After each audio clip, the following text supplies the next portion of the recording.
Karakter, so nagsusukat kami, umuulan. Lamig.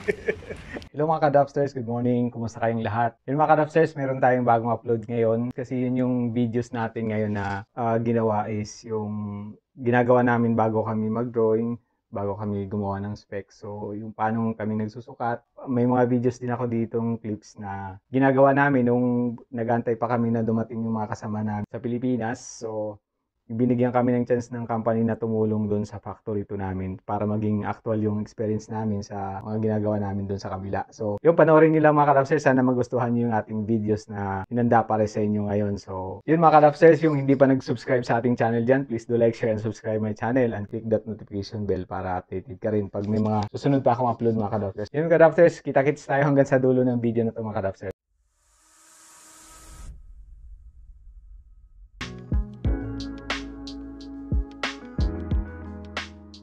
Ladies and gentlemen, we are now on our final approach and we shall be touching down in a few minutes. Please check that your seatbelts are securely fastened.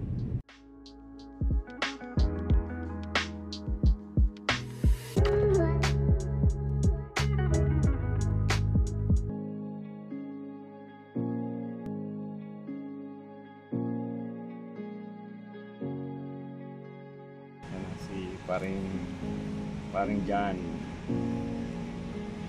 Bagong project. Yun. Yung mga ka-Dropsters, dito sa part na to, kinukuha namin sukat ng sasakyan para makuha namin yung actual size nung gagawin naming body ng truck. So yan ang ginagawa namin dyan sa part na yun mga ka-Dropsters. Kinukuha namin yung mga detalye, mga distances, yung kailangan ibawas mga ka-Dropsters.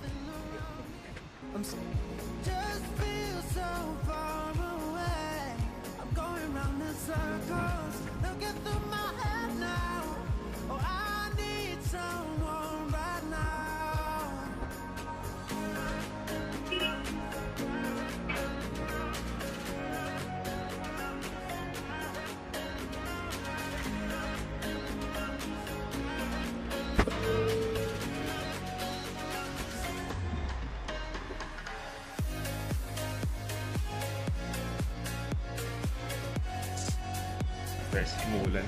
Grabe. Umuulan pero meron pa rin ano, UV. Nagano pa rin yung salamin ko.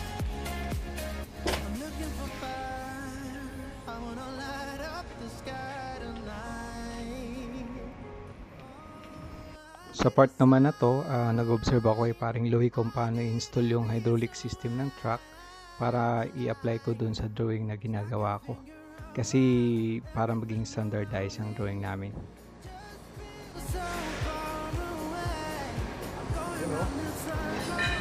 Hello mga ka-Dropsters.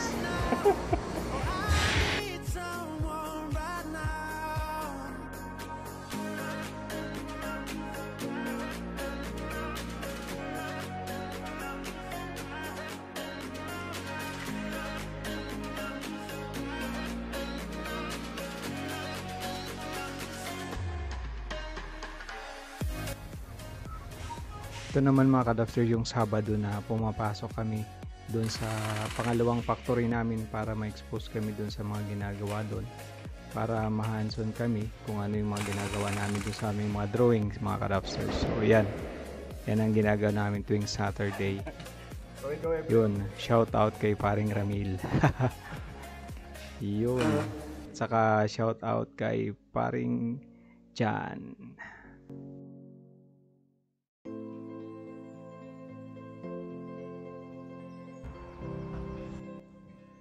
Sa part na to mga ka-Dropsters, ginagawa namin ng linya o nilalagyan namin ng mga wirings yung trailer na ginagawa namin mga ka-Dropsters. So nagkakabit din kami ng mga connections dun sa ibabaw ng trailer na to mga ka-Dropsters.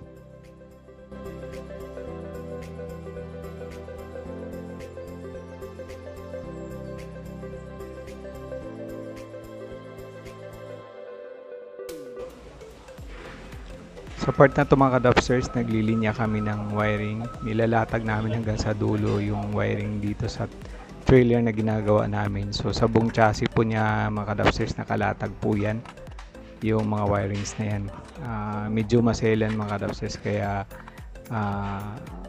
ingat din kami sa paggawa niyan mga kadapsters, kasi kunting pagkakamali dun sa wirings pwedeng magkaroon ng major damage o kaya magkakaroon ng problema sa customer namin mga kadapsters.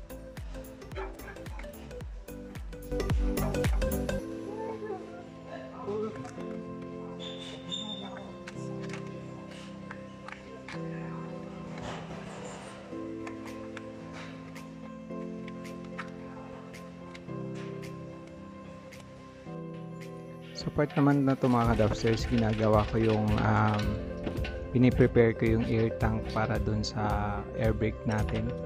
Yan yung tanke na kinakabit dun sa chassis. Diyan naman ikakabit yung mga hose para dun sa ating air brake mga kadapsters. So actually minsan tatlo, minsan dalawa. May kanya-kanyang diagram na sinusunod kami dyan mga kadapsters pag ginagawa namin yan mga kadapsters.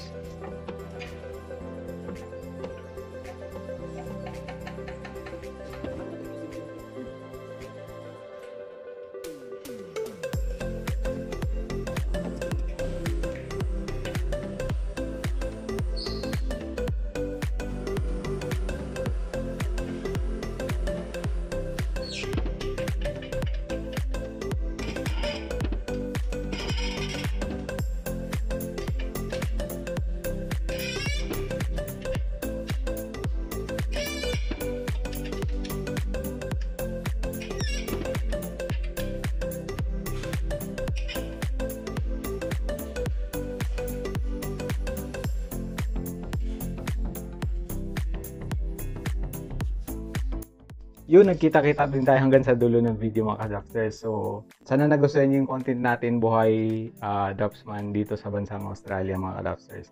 So, for those who have not subscribed my channel, please do like, share, and subscribe my channel and click that notification bell para updated ka sa susunod pa natin yung mga videos na gagawin. Kita-kits tayo sa susunod pang mga videos mga kadapsters. Salamat. Bye for now mga kadapsters.